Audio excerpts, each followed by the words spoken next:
आदाब नाज़रीन, जी सलाम में आप सभी का इस्तकबाल है। आप देख रहे हैं सलाम दक्कन, मैं हूं आपके साथ बुशरा खानम फहाद। और कर्नाटक में भी दूसरे मरहले में 14 सीटों पर वोटिंग होनी है, जिसके लिए सभी उम्मीदवार अपनी आखिरी ताकत लगा रहे हैं।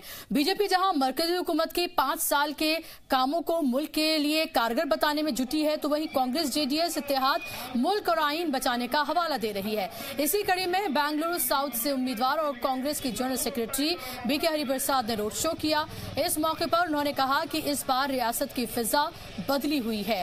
इत्तेहादी कारकुनान के जोश ये बताने के लिए काफी है कि वो रियासत में बड़ी कामयाबी की जानिब जा रहे हैं। साबिक बीजेपी एमपी और फिल्म अदाकार शत्रुघ्न सिन्हा इंतखाबी तशहीर के लिए कर्नाटक पहुंचे। बेंगलुरु में इत्तेहादी उम्मीदवार के हक में रैली के दौरान उन्होंने मोदी हुकूमत पर जमकर हमला बोला और आवाम से मुल्क और आईन बचाने के लिए सामने आने की अपील करते हुए बीजेपी पर साजिश का इल्जाम लगाया। इस मौके पर सिन्हा ने राफेल डील का मुद्दा उठाते हुए मरकज पर बदउनवानी के इल्जाम लगाए। खामोश, तुम्हारा वक्त हो चुका। अब जाओ किसी नेक आदमी को, शरीफ आदमी को, राहुल गांधी के लोगों को सामने आने दो, देश को सही दिशा देने के लिए और देश को नई दिशा देने के लिए। और इस बार ये पैगाम, ये मैसेज, ये संदेश पूरे देश को देंगे कि अगर लोकतंत्र है तो लोकतंत्र की रक्षा करनी है, लोकतंत्र को बचाना है, डेमोक्रेसी को आगे बढ़ाना है। जोर जुल्म अत्याचार नहीं चलेगा तो खुशहाली, प्रगति और साथ में गौरव गरिमा चलेगी, देश चलेगा और देश के लोग आगे बढ़ेंगे। उस कंपनी को आपने दिया बनाने का हवाई जहाज, जिसे कि हवाई जहाज बनाने का शायद एक्सपीरियंस भी नहीं था, और वो भी HAL की कीमत पे। हिंदुस्तान एरोनॉटिक्स लिमिटेड को दरकिनार करते हुए आपने कैसे दिया, और इसका बेनिफिशियरी कौन रहा सही मामले में और क्यों रहा और कितना दिया आपने, जनता को पूरा जानने का अधिकार है। जनता ने आपको चुन के भेजा है। और कर्नाटक में कांग्रेस से नाराज मुस्लिम लीडर्स को लेकर सियासत जारी है। साबिक वजीर रोशन बेग और KJ जॉर्ज का तशहीर में दिलचस्पी नहीं लेने का इल्जाम लगाया जा रहा है। तंजीमों की जानिब से लगाए गए इस इल्जाम के बाद अब वही लोग इसकी वजाहत पेश करने में लगे हुए हैं। उनका कहना है कि दोनों ही नाराज लीडर्स अब खुलकर कांग्रेस उम्मीदवार रिजवान अरशद की तशहीर में जुट गए हैं, लेकिन अपोजिशन जमातें इसे अलग रंग देती हुई नजर आ रही हैं। इस मामले से कुछ गलतफहमियाँ भी थे और रिपोर्टें भी आई थी। उसके बाद हमें लोग देखे और फील्ड में हमें भी काम कर रही, देखने के बाद हमें एक तसल्ली और ख़ुशी हुई। माशाल्लाह अच्छे अंदाज से जार साहब के इलाके में बहुत अच्छा काम चल रहा है, अल्हम्दुलिल्लाह खुशी हुई। अब तसल्ली है कि हमें रिजवान अरशद इस बार इंशाअल्लाह 100% पक्का अच्छी लीडिंग के साथ आएंगे। जो जार साहब का काम जो हम देखे, अब देखने के बाद हमने तसल्ली हो गई। अब रहा रोशन बेग साहब शिवाजी नगर में, जो दूसरे मसाइल थे जो अलग हैं, लेकिन अल्हम्दुलिल्लाह इसमें खुलकर काम कर रहे हैं। अल्हम्दुलिल्लाह अच्छे अंदाज से दोनों इलाक़ों से कोई इसमें ये नहीं है।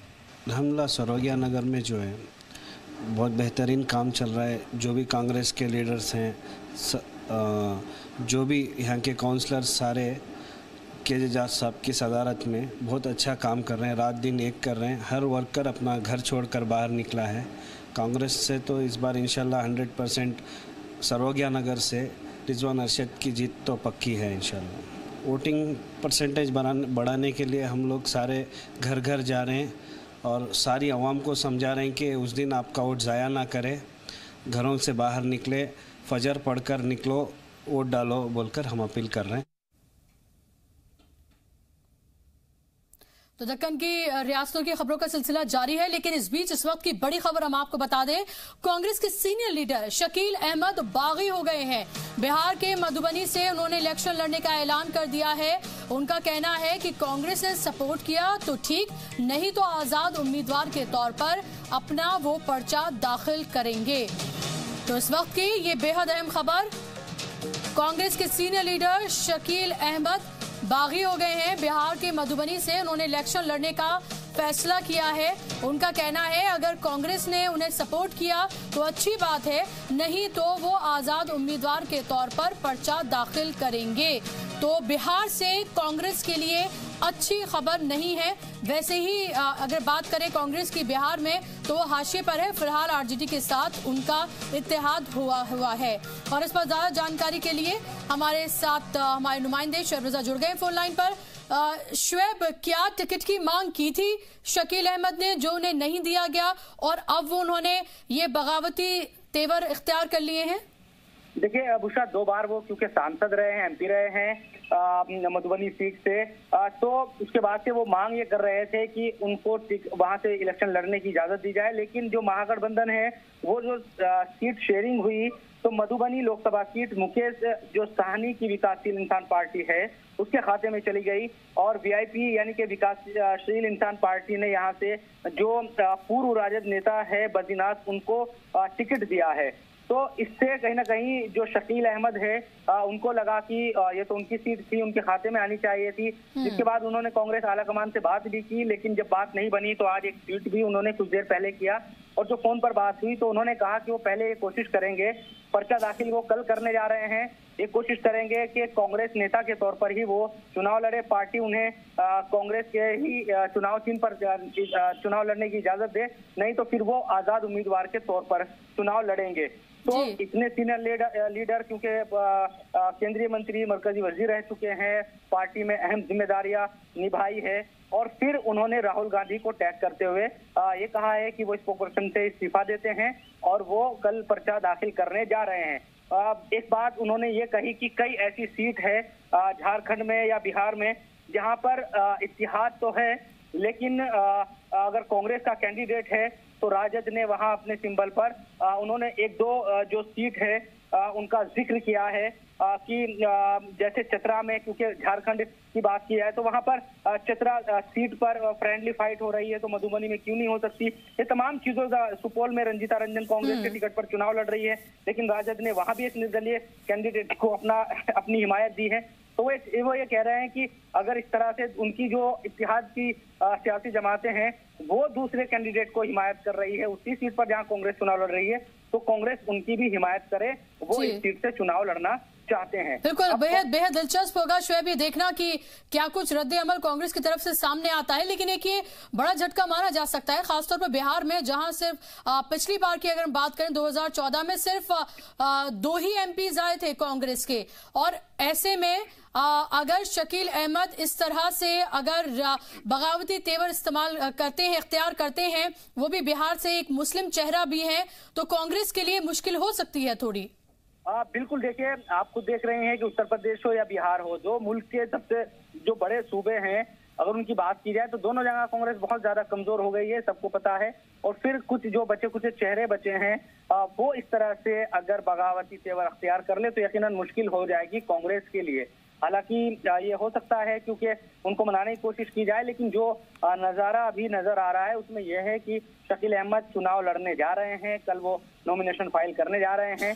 अब कांग्रेस क्या वाकई ये कर सकती है क्या कि इत्तेहाद होते हुए भी जब वो सीट किसी दूसरे इत्तेहाद की पार्टी के हिस्से में हो वहां पर शकील अहमद की हिमायत कर दे, या शकील अहमद को ये इजाजत दे दी जाए कि वो आप आजाद उम्मीदवार के तौर पर इलेक्शन लड़ लीजिए। जी तो शोएब, आपको मैं रोकना चाहूंगी। शकील अहमद साहब खुद हमारे साथ जुड़ गए हैं फोन लाइन पर। शकील अहमद साहब, बहुत बहुत शुक्रिया जी सलाम से बात करने के लिए। मेरा सवाल आपसे ये कि क्या आपने अपनी पार्टी के आलाकमान से बात की थी इस तरह का तेवर इख्तियार करने से पहले, और क्या उनकी तरफ से आपको टिकट देने से मना कर दिया गया कि आपने एक कदम उठाया है? नहीं, मैंने इसलिए किया है कि मैंने फैसला किया है कि मैं नॉमिनेशन फाइल करूंगा। जी, मैं नॉमिनेशन फाइल करूंगा, मैं नॉमिनेशन फाइल करूंगा कल, और मैं सीनियर स्पोक्स पर्सन भी पार्टी का था, तो जाहिर है कि मैं कुछ बात टीवी चैनलों पे या मीडिया से करने लगता था तो मैसेज ये जाता था कि एआईसीसी के स्पोक्स पर्सन ने ये बात कही है। तो कैंडिडेट की हैसियत से बहुत बातें कहनी पड़ती है, तो वो कंफ्यूजन नहीं हो किसी को, इसलिए मैंने एआईसीसी के सीनियर स्पोक्स पर्सन के पोस्ट से रिजाइन किया है। तो आप अभी भी कांग्रेस के लीडर हैं? यकीनी मैं कांग्रेस में अभी तक हूँ जी। मैं कल नॉमिनेशन भी फाइल करूंगा कांग्रेस के कांग्रेसी की हैसियत से, और निर्दलीय भी दोनों से मैं फाइल करूंगा। कांग्रेस आलाकमान से मैंने मांग की है कि मुझको फ्रेंडली फाइट की तरह लड़ने दिया जाए, जैसा झारखंड के चतरा में लड़ा जा रहा है, या मैं अगर निर्दलीय भी लड़ूं तो मुझको सपोर्ट किया जाए जैसा वहां हो रहा है, ये मैंने मांग की है। ये तो ये है कि कैंडिडेट और एआईसीसी स्पोक्स पर्सन में कोई कंफ्यूजन नहीं हो, इसलिए मैंने एआईसीसी स्पोक्स पर्सन से रिजाइन किया। लेकिन शकील साहब, ये नौबत क्यों आई? आपका इत्तेहाद वहां पर हुआ है आरजेडी की तरफ से, एक कॉमन अंडरस्टैंडिंग वहां पर बनी है, और उसके बाद अगर आप इस तरह से फैसला लेते हैं तो जो इत्तेहाद हुआ है उसको लेकर आपको नहीं लगता कि एक कंफ्यूजन पैदा होगा? और क्या आपको आला कमान को पहले मनाने की कोशिश नहीं करनी चाहिए थी कि आपको वहां से टिकट मिलता तो ये नौबत ना आती जो आपको अब करना पड़ रहा है? देखिए जो मुकामी हालात है, मैं अभी वहीं बैठा हुआ हूं जहां से कल मैं नॉमिनेशन फाइल करूंगा जी। मुकामी हालात में गठबंधन इसलिए हुआ था कि हम एनडीए को, नरेंद्र मोदी जी की पार्टी को रोकें। लेकिन अभी जो सूरत हाल है, अगर मैं लड़ाई के मैदान में नहीं आता हूं, मैं इलेक्शन नहीं लड़ता हूं, तो इसका सीधा सीधा फायदा वन साइडेड अफेयर हो जाएगा मधुबनी में। इसलिए एनडीए को रोकने के लिए मेरा मैदान में आना जरूरी है। लेकिन वहाँ तो इत्तेहाद का ऑलरेडी कैंडिडेट खड़ा हुआ है। नहीं, वो जाहिर है कि उनको कोई जानता नहीं है। वो मुकाम, दोनों कैंडिडेट इत्तेफाक से मुकामी नहीं है, वो इस लोकसभा क्षेत्र के बाहर के हैं, पहली बार शायद इलेक्शन लड़ने ही यहाँ आएंगे। इसलिए जो गठबंधन के लोग हैं, जो सचमुच चाहते हैं कि एनडीए कमजोर हो, नरेंद्र मोदी जी कमजोर हो, वो मेरा साथ दे रहे हैं। लेकिन शकील अहमद साहब, आपसे मेरा सवाल ये है कि क्या आपको नहीं लगता कि यही बात जो आप अब कह रहे हैं, वो जब आपका इत्तेहाद कांग्रेस का और आरजेडी का इत्तेहाद हुआ था और जो दीगर छोटी पार्टियां आपके साथ मौजूद हैं, क्या आपको उन्हें तब नहीं कन्विंस करना चाहिए था?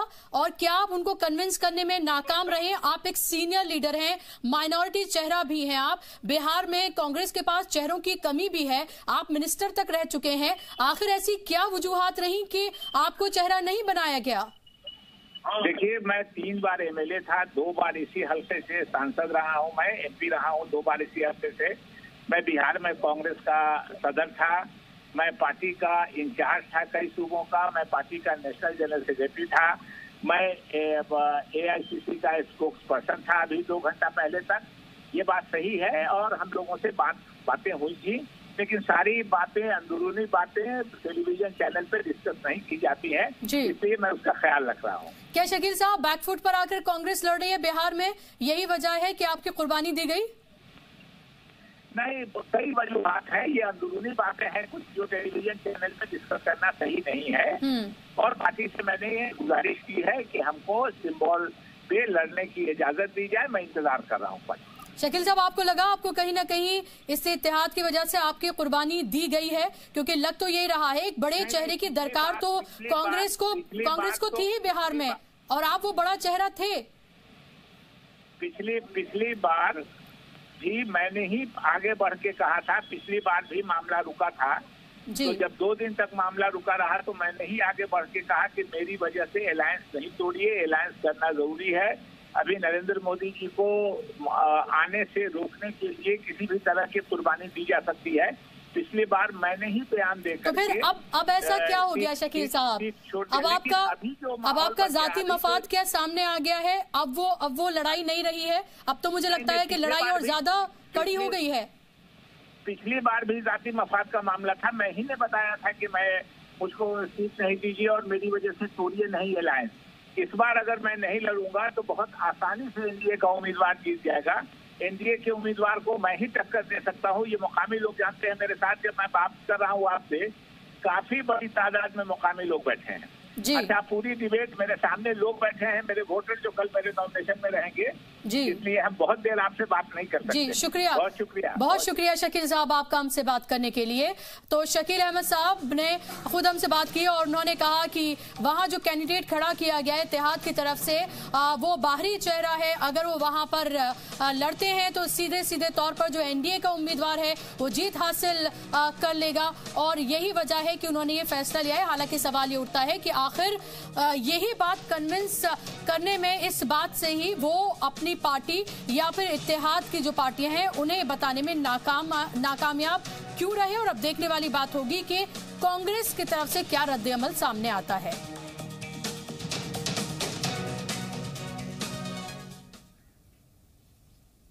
चलिए रुख करते हैं दक्कन की रियासतों से जुड़ी खबरों का।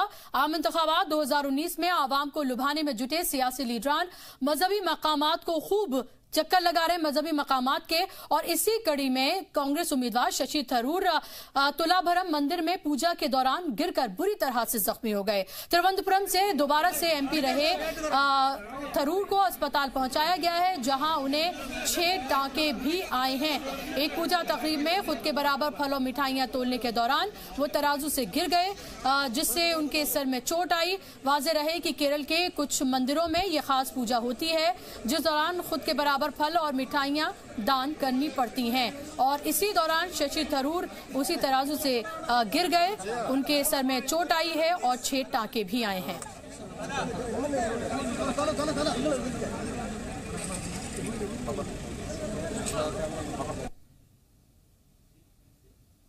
इलेक्शन कमीशन की लाख सख्ती के बावजूद सियासी लीडरान मुतनाज़े बयान देने से बाज नहीं आ रहे हैं। ताजा मामला तेलंगाना से वाहिद BJP MLA T Raja Singh का है, जिन्होंने रामनवमी के खास मौके पर नाजेबा अल्फाज की झड़ी लगा दी। मुतनाज़ा बयान देकर सुर्खियों में रहने वाले राजा सिंह के कई बयान चर्चा में रहे हैं। यूपी के सीएम योगी आदित्यनाथ को सीनियर लीडर मुलायम सिंह यादव का बाप बताना शायद दीगर रियासतों में बीजेपी के लिए भारी पड़ सकता है। वैसे तो तेलंगाना में पार्लियामानी इंतखाब खत्म हो चुके हैं, लेकिन सवाल यह है कि माहौल ख़राब करने वाले ऐसे बयानात आखिर कब तक जारी रहेंगे। जी सलाम के लिए ब्यूरो रिपोर्ट के साथ मासूम सिद्दीकी।